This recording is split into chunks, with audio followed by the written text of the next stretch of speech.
सर्वांचं स्वागत असो. तुमचा अभ्यास चांगला चालू असणार आहे आणि या अभ्यासासोबत तुम्हाला तिकडं पण लक्ष द्यावं लागेल, जिथं तुम्हाला एक्झामचा लास्ट डेट फॉर्म भरायचा असतो. तर या ऑगस्ट महिन्यातील कोणकोणत्या अशा एक्झाम आहे, ज्यांचा आपण फॉर्म भरू शकतो? तर बघून घ्या. आपल्याकडं इंटेलिजन्स ब्युरो जी 10वी बेसिसवरची आहे, तिची शेवटची तारीख आहे 17 ऑगस्ट. फॉर्म भरणं चालू झालेलं आहे. क्लर्क आणि IBPS दोघांच्या क्लर्क लेव्हलचे आहे आणि ह्या पदवीधर आहे.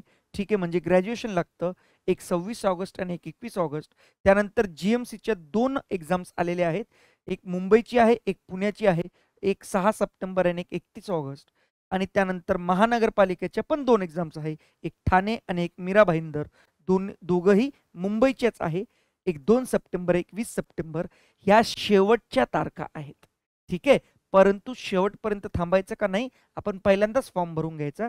आणि संयुक्त गट ब 2025 याची 21 तारीख लास्ट आहे. ज्यांनी फॉर्म भरलाय त्यांचा ओके. आणि अजून एक याच्यात महत्त्वाची एक आनंदाची बातमी की 392 हे PSI चे पदे ॲड झालेले आहे, ज्याच्यामधून ओपन कॅन्डिडेटला 110 जागा आहे. ठीक आहे.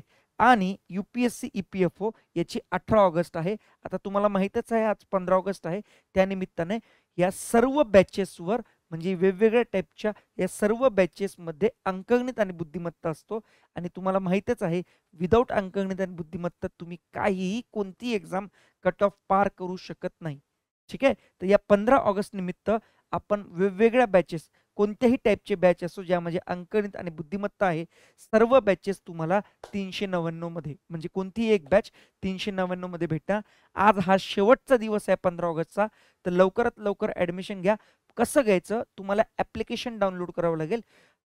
स्क्वेअर अकॅडमी ऑनलाईन नाव असं लिहा किंवा सर्च करा प्ले स्टोअरमध्ये किंवा याच व्हिडिओच्या सेक्शनच्या खाली तुम्हाला लिंक भेटून जाईल. यासोबतच टेलिग्राम चॅनलची लिंकसुद्धा आहे, तिथं तुम्हाला अपडेट्स भेटतात.